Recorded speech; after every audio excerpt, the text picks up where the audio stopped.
Hello and welcome to Mud Max Metal Detecting. Right, Golden Mask have brought out a couple of new machines. They are the Golden Mask 1 15 kilohertz and the Golden Mask 1 24 kilohertz. Now I've got a 15 kilohertz to play with and that's what I'm going to do. These machines are about 250 to 320 quid depending on how you want them. So you can have these very basic, or you can add wireless headphones. You can add the rechargeable batteries, the charger and all the kit that comes with it, telescopic stem, etc, etc. So it's about 250 to 320 depending on how you want it. But I'll put a link down below. You can ask any questions and find out what's available and what packages you can get. So today it's just a case of what's in the control box and a couple of simple indoor tests really. As soon as I get the chance, I'm going to take it out and really give it a proper test in the field. But this is just an introduction to give you a quick look at these new low-cost machines. Right, let's get stuck in. Okay, let's turn her on and let's have a play. So, on-off button, press it in and hold. On she comes. You can release once the golden mask comes up actually. And it will just go through its cycle. Do a reset and there you go. Okay, now I had this on earlier on and I actually left it with the discrim just there, just to show you. This is your discrimination bar. So when you're not in these main menus, this is how you do the disc.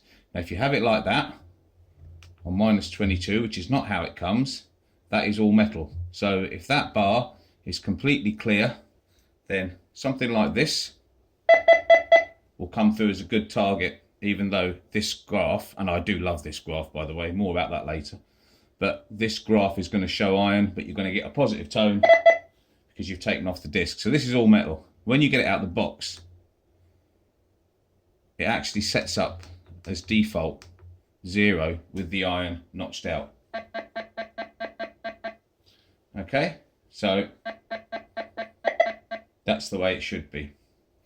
That's if you want to hear the iron tone, and it is a two-tone machine. And more about that later on. Let's have a bit more of a look at this graph, shall we? Here's a little Roman. And that's come up way up there. Loves that little Roman. Here's a big old copper penny. Yeah, even further up. That's on the edge of copper and silver. It is a big target. I'm very close to the coil. Let's take it back a bit and see what happens. Yeah, still in that range. Not quite so far into the silver. Put it right underneath and it really, really flies. There you go. So you get the numbers, but you also get this spiker graph along the bottom here that gives you an idea from iron, foil, nickel, copper, silver, and of course is advising you what you're knocking out as you're going along. Let's take a small nail. Yeah, no problem. Big old paper clip. Yeah, absolutely no problem. This is really good when you get some big iron and some that are trying to fool the machine, because you'll get spikes all over the place. You can actually use the spikes as a gauge. If you're getting fairly more spikes than just the odd spike in the iron, you're probably going to dig it. If you're getting lots in the iron and just the odd one up here, you're probably not. You start to learn the personality of this machine. I certainly did with the 5 anyway, with the 5 Plus SE. And this screen is going to work exactly the same on the lower price model. So once more with the Roman, because I like that.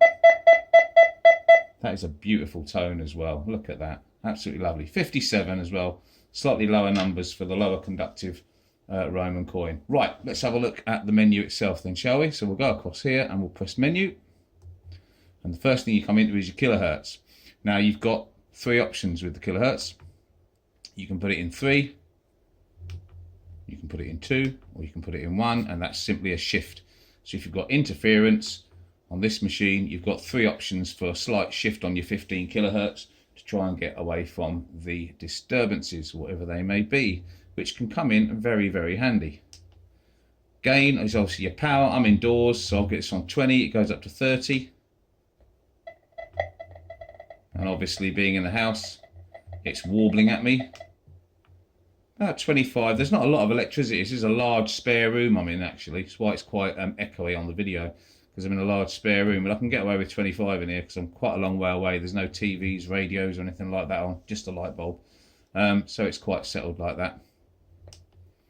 Iron volume and volume. Right, let's talk about this. This machine's got iron volume, and for me it's one of its best features. With volume on 10, this adjusts, so the volume on the iron Can you see how much more quiet that is than a positive tone? So that positive tone is really banging through, whereas the iron is in the background because the iron volume is down. That is quite a nice feature because you can hear all the iron, but it's not blasting you. So in really irony patches, you can keep an eye on how much iron there is. You're picking it out, but it's not banging you with the same intensity as a good target tone. And the good target tones then jump out at you a little bit more. Now, the interesting thing is, if you change this down to 5, it actually changes how the iron volume works, because now it starts trying to cut it out. So these are your kind of one-tone discrimination settings, and what you do then really is you go down to 0, and with that on 5 and that on 0, you've now got a single tone machine. So you see how that's softer as well, because you've dropped the volume on that, but when you drop the main volume, the iron volume kind of goes with it, and you go into a kind of discriminationary thing and turn it into a single tone machine. Sorry, I shouldn't keep saying discrimination. It's not discrimination, is it? It's tone. That's what it's doing. It's knocking out the tone. So you can still see it on the graph, look. So it is discriminating the iron, and it's stopping you from hearing it because you said, I don't want to hear it. I'm going to go iron volume 0, volume 5. Put this back up. Now with that there, it's quite broken up, but it is still trying to cut it out, but it struggles more if you haven't got that balance. So really with your volume up on the 10s, on the higher ones, then that's when you're going to run it with your volume on the iron too. So really, I mean, you can play around, there are slightly different settings, but for me, this works best with 10 and 5 or 5 and 0. You either want to hear the iron or you don't. And if you have it like that, you can of course have the iron as high as the other one. You can put up to 7 and you can pump it up a bit, so it's quite loud. But personally, I prefer to have that down.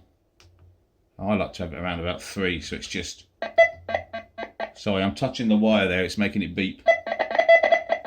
Let me get the little nail, it's easier. There you go. So you've got quite a soft iron tone in the background, but you've got a nice loud coming through your ears, and that works very well, I find, on 10 and 3. I say I find, this is all indoors with headphones at the moment. This is not outdoors. I might change my mind a little bit in the field. One thing I will say about this is I really recommend you have headphones with volume adjust, because this 10 and 3, that target tone is very, very powerful on standard headphones. It's basically full volume. It's very, very loud. I don't think many people will be able to stand it. But you turn it down, if you adjust it on your headset, then you can have it on this mix. You can actually come down a little bit and it's still going to work. But once you start coming down, it starts to prefer to... Let's have a look at it on this. So that's a bit softer. What's the iron tone doing? Yeah. So you're still getting it there. 7 and 3, that works quite well. That's still softer.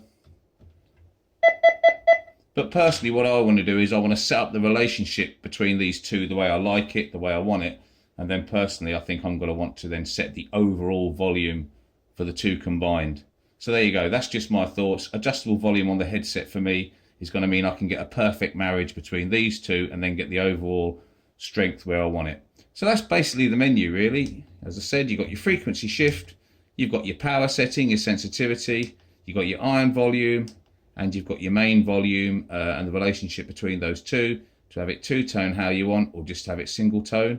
Or you can press enter, drop it down and turn it into an all-metal machine. So it's got quite a lot of functionality for a machine that retails with rechargeable batteries and a wireless headset at about 320 quid and only about 250 quid for the basic model. So quite a lot in there. We'll take it out of the weekend. We'll see what she does. Before I finish, let's just do a few quick tests and see what she's like for recovery speed and see how she handles that. Okay, I'm not going to do loads and loads of tests. I just want to make sure that this thing can pick up near iron, because that's one of the most important things about a detector. So there's nothing there. Set this up nice and fair. There's the old paper clip. Okay, and there's a little Roman coin. That's about 2.5 inches, maybe 3 inches at the very most.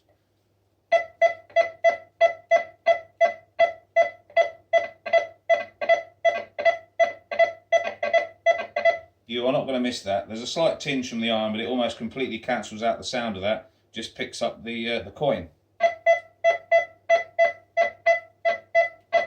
And I know this is only indoors, but I've got a feeling this won't be too bad on depth either. But there you go. Side by side, and you're picking up the Roman all day long. Happy with that. Okay, so there we go. There's a quick introduction to the Golden Mask 1. If you want to know any more about this machine, then please have a look at the website link that I've got in the description of the video. That will take you to Metal Detectors Online. If you're not in the UK, don't worry, I'm sure they can point you in the right direction. But any questions you've got about pricing or options for this machine, that's the place to go. And as soon as I get the chance, I'm going to take this thing out, get it in the fields and give it a darn good workout and see how it gets on. So until then, good luck, happy hunting, and I'll see you soon.